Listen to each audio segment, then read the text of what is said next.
mengatakan, kan umat Islam sudah mengucapkan 2 kalimat syahadat. Betul, sudah mengucapkan 2 kalimat syahadat, tapi mereka belum tahu tentang makna la ilaha illallah, belum tahu tentang rukun la ilaha illallah, belum tahu tentang syarat la ilaha illallah, belum tahu tentang konsekuensi dari la ilaha illallah. Kembali ke kalimat la ilaha illallah.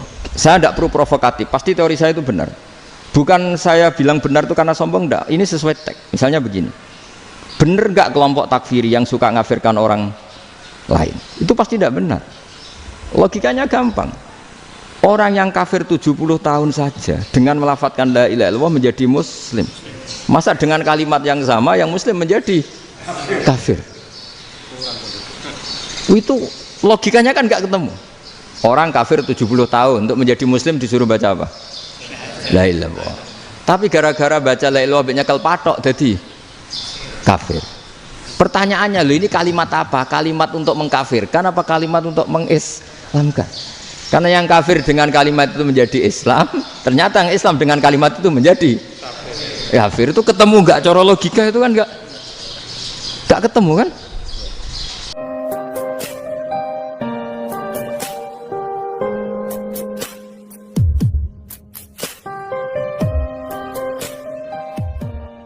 Assalamualaikum warahmatullahi wabarakatuh. Pada kali ini kita akan membahas tentang Ustadz Yazid Jawas. Menurut Ustadz Yazid Jawas, jutaan umat Islam itu tidak tahu arti la ilaha illallah Muhammadur Rasulullah. Dia juga mengatakan bahwa jutaan umat Islam melakukan kesyirikan. Di antara kesyirikan yang dilakukan oleh jutaan umat Islam adalah menyembah kuburan.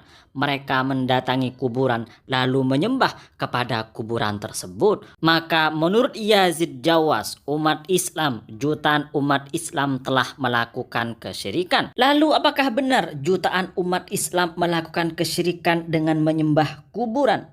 Tentu hal ini tidak benar sama sekali. Sebab yang dimaksud dengan menyembah kubur menurut Yazid Jawas itu adalah tawassul versi ulama Ahlus Sunnah wal Jamaah. Jadi menurut pemahaman Ahlus Sunnah wal Jamaah, kita diperbolehkan melakukan tawassul.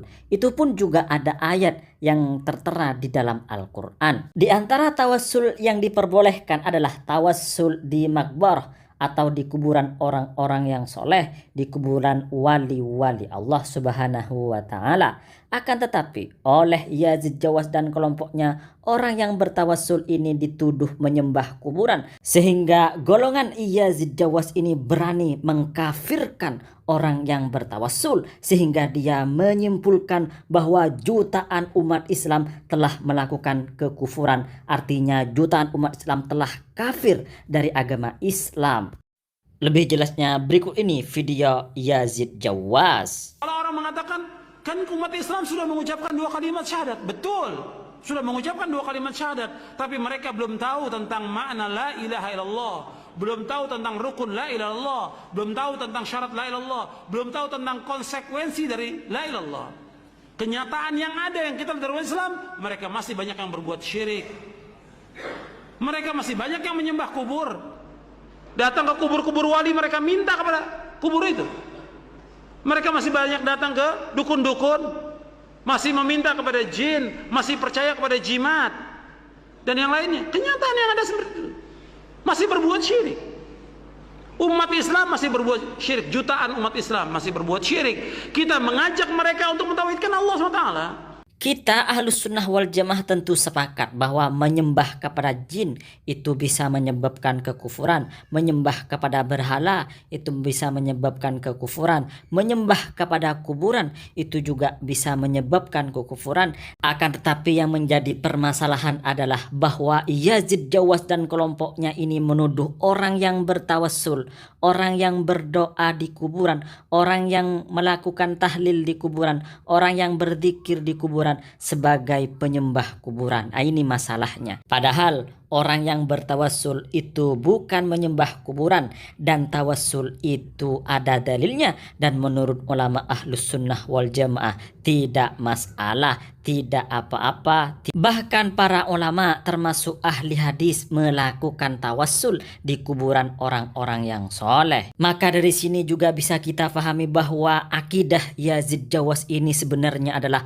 Wahabi takfiri, yaitu Wahabi yang suka mengkafirkan, hanya saja tidak diikuti dengan perilaku terorisme. Sebenarnya apa yang disampaikan oleh Yazid Jawas juga pernah disampaikan oleh pendiri Wahabi, yaitu Syekh Muhammad bin Abdul Wahab. Di dalam kitab Ad-Durar As-Saniyah, Syekh Muhammad bin Abdul Wahab menegaskan bahwa tidak ada seorang pun yang mengerti dan memahami arti la ilaha illallah kecuali dirinya sendiri.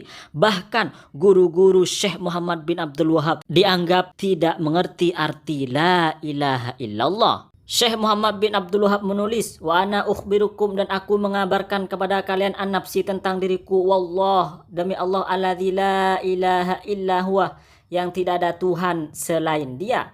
Laqad talabtul ilma, sungguh aku telah mencari ilmu, wa taqaddaman arafani, dan telah meyakini aku orang yang mengetahuiku, anna li ma'rifah, sungguhnya aku memiliki pengetahuan, wa ana dzalikal waqt, dan aku pada waktu itu la a'rifu makna la ilaha illallah, tidak mengetahui arti la ilaha illallah, wa la a'rifu dinal Islam, dan aku tidak mengetahui agama Islam, qabla hadzal khair, sebelum kebaikan ini, alladzi manallahu bihi, yang Allah berikan kepadaku. Wa kadzalika masyayikhi, begitu juga guru-guruku, ma minhum rajulun arafa dzalik, tidak ada satupun dari mereka yang mengetahui arti la ilaha illallah. Dari pernyataan ini bisa kita fahami bahwa sebelum mendakwahkan akidah Wahabi, Syekh Muhammad bin Abdul Wahab mengaku tidak mengetahui arti la ilaha illallah, begitu juga guru-gurunya. Baru setelah mendakwahkan akidah Wahabi, dia tahu arti la ilaha illallah. Lebih lanjut, Syekh Muhammad bin Abdul Wahab mengatakan, faman za'ama min ulama'il arid, barang siapa yang mengira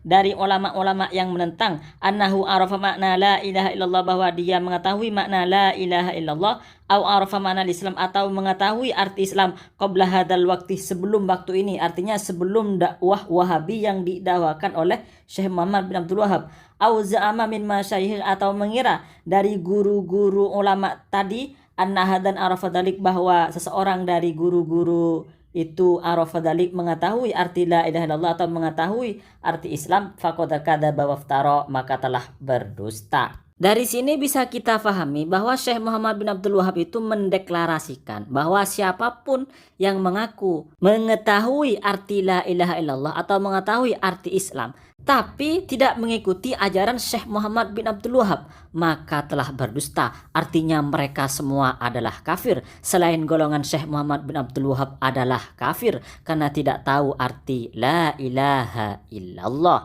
dan tidak tahu arti Islam. Pernyataan Syekh Muhammad bin Abdul Wahab ini sama dengan pernyataan Yazid Jawas al-Wahabi. Selanjutnya kami tampilkan bahwa para ulama ahlus sunnah wal jamaah termasuk ulama ahli hadis seperti Imam Ibnu Hibban melakukan tawassul dan berdoa di kuburan orang soleh. Di dalam kitab Ats-Tsiqat, Al-Imam Ibnu Hibban bercerita bahwa ketika beliau tinggal di Tus, ketika beliau mendapatkan masalah, maka beliau berziarah ke kuburan Ali bin Musa Ar-Ridha. Lalu beliau berdoa di kuburan Ali bin Musa Ar-Ridha. Maka setelah berdoa itu pasti Allah Subhanahu wa taala menghilangkan dan menyelesaikan masalah-masalah yang menimpa Al-Imam Ibnu Hibban. Dan hal ini beliau lakukan berulang kali. Al-Imam Ibnu Hibban menulis, wa ma halat bi syiddatun, dan aku tidak terkena masalah fi waqti maqami bitusin,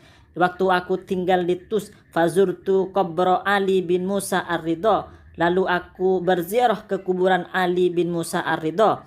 Ali bin Musa Ar-Ridha ini keturunan Rasulullah sallallahu alaihi wasallam. Wa da'autullaha izalataha, lalu aku berdoa kepada Allah Subhanahu wa taala agar menghilangkan masalah tersebut. Illa ustujibali, kecuali doaku itu diijabahi Allah, dikabulkan oleh Allah Subhanahu wa taala. Wa zalat anni tilka syiddah, dan masalah-masalah yang menimpaku itu menjadi hilang. Ini pengakuan dari Al-Imam Ibnu Hibban, salah satu ahlu hadis yang memiliki kitab yang bernama Sahih Ibnu Hibban. Kalau bertawassul di makam orang soleh atau berdoa di makam para wali, di makam para orang soleh itu kafir, itu menyebabkan kesyirikan, berarti Al-Imam Ibnu Hibban, salah satu ulama hadis, juga kafir. Dan tidak ada ulama yang berani mengkafirkan Al-Imam Ibnu Hibban. Ya mungkin yang berani Wahabi seperti Yazid Jawas ini. Dalam hal ini kami sangat tertarik untuk menjelaskan dan menampilkan komentar Gus Baha kepada orang yang takfiri, yang suka mengkafirkan seperti Yazid Jawas yang mengkafirkan orang yang bertawassul. Menurut Gus Baha, orang yang suka mengkafirkan itu pasti salah. Karena la ilaha illallah itu kunci iman. Orang yang mengucapkan la ilaha illallah itu masuk surga. Lah, sekarang ada orang yang mengatakan bahwa orang yang baca la ilaha illallah kok jadi kafir. Maka yang nggak mungkin. Misalnya ada orang membaca la ilaha illallah di kuburan, lalu ada orang menuduhnya kafir. Ya nggak mungkin begitu. Karena la ilaha illallah itu kunci iman, kunci surga. Orang yang membaca la ilaha illallah akan masuk surga. Atau ada orang yang membaca la ilaha illallah sambil memegang nisan kuburan. Ya nggak mungkin gara-gara dia membaca la ilaha illallah sambil memegang nisan kuburan itu lalu menjadi kafir. Ya nggak mungkin lah. Karena la ilaha illallah itu kunci iman. Orang yang membaca la ilaha illallah walaupun pernah kafir 70 tahun lalu membaca la ilaha illallah, maka menjadi Islam, menjadi orang yang beriman dan akan masuk surga. Lebih jelasnya berikut ini video Gus Baha. Kembali ke kalimat la ilaha illallah. Saya tidak perlu provokatif, pasti teori saya itu benar. Bukan saya bilang benar itu karena sombong, enggak. Ini sesuai teks. Misalnya begini. Benar enggak kelompok takfiri yang suka ngafirkan orang lain? Itu pasti tidak benar. Logikanya gampang. Orang yang kafir 70 tahun saja dengan melafadzkan la ilaha illallah menjadi muslim. Masa dengan kalimat yang sama yang muslim menjadi kafir? Itu logikanya kan nggak ketemu. Orang kafir 70 tahun untuk menjadi muslim disuruh baca apa? La ilaha illallah. Tapi gara-gara baca la ilaha illallah nyekel patok jadi kafir. Pertanyaannya, loh ini kalimat apa? Kalimat untuk mengkafirkan apa kalimat untuk mengislamkan? Karena yang kafir dengan kalimat itu menjadi Islam, ternyata yang Islam dengan kalimat itu menjadi kafir. Itu ketemu nggak? Cara logika itu kan nggak ketemu kan? Makanya cara pikirannya Abdul Hasan As-Sadzili. Baik, kami admin Najat Ngaji mengucapkan terima kasih banyak atas supportnya kepada teman-teman. Assalamualaikum warahmatullahi wabarakatuh.